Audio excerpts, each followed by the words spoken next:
IPL এর 14 নম্বর ম্যাচটিতে মুখোমুখি হতে চলেছে রয়্যাল চ্যালেঞ্জার্স বেঙ্গালুরু এবং গুজরাট টাইটান্স টিম। এবং আজকের এই ভিডিওতে এই ম্যাচটির জন্য রয়্যাল চ্যালেঞ্জার্স বেঙ্গালুরু এবং গুজরাট টাইটান্স এই দুটি টিমের প্লেইং ইলেভেন কেমন থাকতে পারে সেটা তোমাদের সাথে শেয়ার করার চেষ্টা করব। এবং এই ম্যাচটির জন্য আরসিবি জিটি কোন টিমটিকে বেশি শক্তিশালী দেখাচ্ছে, কোন টিমটির এই ম্যাচটি জেতার সম্ভাবনা রয়েছে সেটাও শেয়ার করার চেষ্টা করবো আজকের এই ভিডিওতে। তোমরা ভিডিওটাকে স্কিপ করো না। যেখানে বন্ধুরা এই ম্যাচটি হতে চলেছে চিন্নাস্বামী স্টেডিয়ামে, বেঙ্গালুরু চিন্নাস্বামী স্টেডিয়ামে এই ম্যাচটি হতে চলেছে। এই আইপিএল এর প্রথম ম্যাচ হতে চলেছে আরসিবির হোম গ্রাউন্ডে। আর বন্ধুরা সবার প্রথমে এখানকার পিচ নিয়ে যদি কথা বলি, তো তোমরা যারা ক্রিকেট ফলো করো তোমরা সকলেই জানো যে এখানকার পিচ একদমই প্রপার ব্যাটিং পিচ থাকে এবং এখানকার বাউন্ডারি ডিস্টেন্সও কিন্তু অন্যান্য মাঠের তুলনায় একটু ছোট। তাই এখানে আমরা বেশিরভাগ ম্যাচে হাই স্কোরিং ম্যাচই দেখতে পাই। তো এখানে আমরা আশা করবো এই দুটি টিমের মধ্যে একটি হাই স্কোরিং ম্যাচই দেখতে পাবো। এই ম্যাচটির জন্য 240 প্লাস স্কোর প্রথম ইনিংসে আমার মনে হচ্ছে একটি ভালো টোটাল হতে পারে। বন্ধুরা যেখানে এই দুটি টিমের পারফরমেন্স নিয়ে কথা বললে, যেখানে আরসিবি টিম দুর্দান্ত শুরু করেছে, তারা যেই দুটো ম্যাচ খেলেছে সেই দুটো ম্যাচই তারা জিতে এই ম্যাচটি খেলতে আসছে। প্রথমে আরসিবি টিম কেকেআর কে তাদের ঘরের মাঠে ইডেন গার্ডেন্সে হারিয়েছে। তারপরে আরসিবি টিম সিএসকে কে চেন্নাই সুপার কিংস টিমকে তাদের ঘরের মাঠে হারিয়েছে, চিপকে হারিয়েছে। 2008 সালে একবার হারিয়েছিল আরসিবি টিম চিপকে সিএসকে টিমকে, এবং এই বছর সিএসকে টিমকে আরসিবি টিম চিপকের মাঠে হারিয়ে এই ম্যাচটি খেলতে আসছে। তো এখানে আরসিবি টিমের কনফিডেন্স লেভেল কিন্তু অনেকটাই ওপরে থাকবে এই ম্যাচটির জন্য।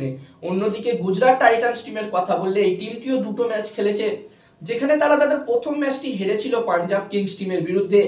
যদিও বন্ধুরা ওই ম্যাচটিতে Punjab Kings team 240 plus score করেছিল প্রথমে ব্যাটিং করে, এবং গুজরাট টাইটান্স টিম যখন এই রানটি চেস করতে নামে তারা 230 প্লাস স্কোর কিন্তু করে দিয়েছিল। তো একটি খুবই ক্লোজ ম্যাচ আমরা দেখেছিলাম, এবং দ্বিতীয় ম্যাচটি গুজরাট টাইটান্স টিম কিন্তু জয়লাভ করেছে। তারা মুম্বাই ইন্ডিয়ান্স টিমকে হারিয়ে এই ম্যাচটি খেলতে আসছে, ফলে এখানে গুজরাট টাইটান্স টিমেরও কনফিডেন্স অনেকটাই ওপরে থাকবে। আর বন্ধুরা যেখানে এই দুটি টিমের মধ্যে যদি আমি কম্পেয়ার করি এই বছর এই দুটি টিম কতটা শক্তিশালী দেখাচ্ছে, প্রথমে যদি আমি ব্যাটিং কম্পেয়ার করি, তো বন্ধুরা এই বছরে আরসিবি টিমের ব্যাটিং লাইন আপ কিন্তু খুবই শক্তিশালী দেখাচ্ছে। যেখানে বিরাট কোহলিও ফর্মে আছে, এবং ফিল সল্ট প্রথম দুটো ম্যাচেই দারুণ ব্যাটিং করেছিল, এবং বন্ধুরা রাজাত পাতিদারও দুর্দান্ত ফর্মে আছে। তো এখানে আরসিবি টিমের টপ অর্ডার দুর্দান্ত ফর্মে আছে, এবং মিডল অর্ডারের কথা বললে Liam Livingstone, Tim David, Krunal পান্ডিয়ার মতো প্লেয়ার কিন্তু এই টিমটির কাছে আছে। ওভারঅল আরসিবি টিমের ব্যাটিং লাইন আপ খুবই শক্তিশালী দেখাচ্ছে। অন্যদিকে গুজরাট টাইটান্স টিমের কথা বললে, বন্ধুরা গুজরাট টাইটান্স টিমেরও টপ অর্ডার কিন্তু খুবই শক্তিশালী।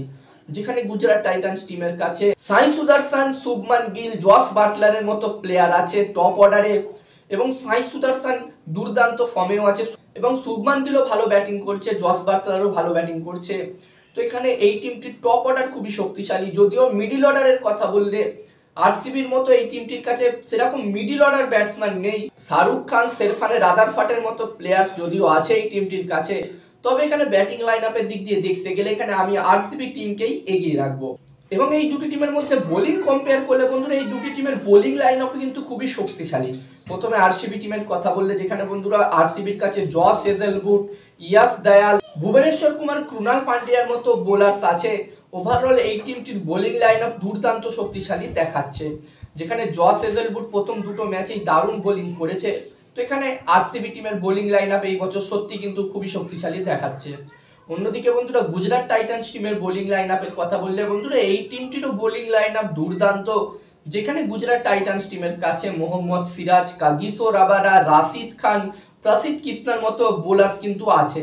ওভারঅল এই দুটি টিমেরই বোলিং লাইন আপ খুবই শক্তিশালী দেখাচ্ছে। এবং এই ম্যাচটির জন্য এই দুটি টিমের প্লেইং ইলেভেন কেমন থাকবে সেটার ব্যাপারে যদি কথা বলি, আমার যতদূর মনে হচ্ছে এই দুটি টিমের প্লেইং ইলেভেনে কোনো চেঞ্জ হবে না, কোনো পরিবর্তন হবে না। দুটি টিমই তাদের আগের ম্যাচটি জিতে এই ম্যাচটি খেলতে আসছে। তো এখানে দুটি টিমই চাইবে উইনিং কম্বিনেশন নিয়েই খেলতে।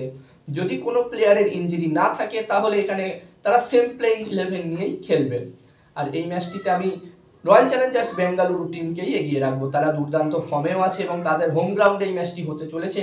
তো এই ম্যাচটিতে আমি আরসিবি টিমকেই এগিয়ে রাখবো। আর এখানে তোমাদের কি মনে হচ্ছে এই ম্যাচটিতে কোন টিমের জেতার সম্ভাবনা বেশি রয়েছে, আরসিবি নাকি জিটি? এবং এই ম্যাচটির জন্য এই দুটি টিমের প্লেইং ইলেভেন কেমন হতে পারে তোমরা কমেন্ট করে কমেন্ট বক্সে জানাতে পারো। আর ভিডিওটা ভালো লাগলে অবশ্যই একটা লাইক করো।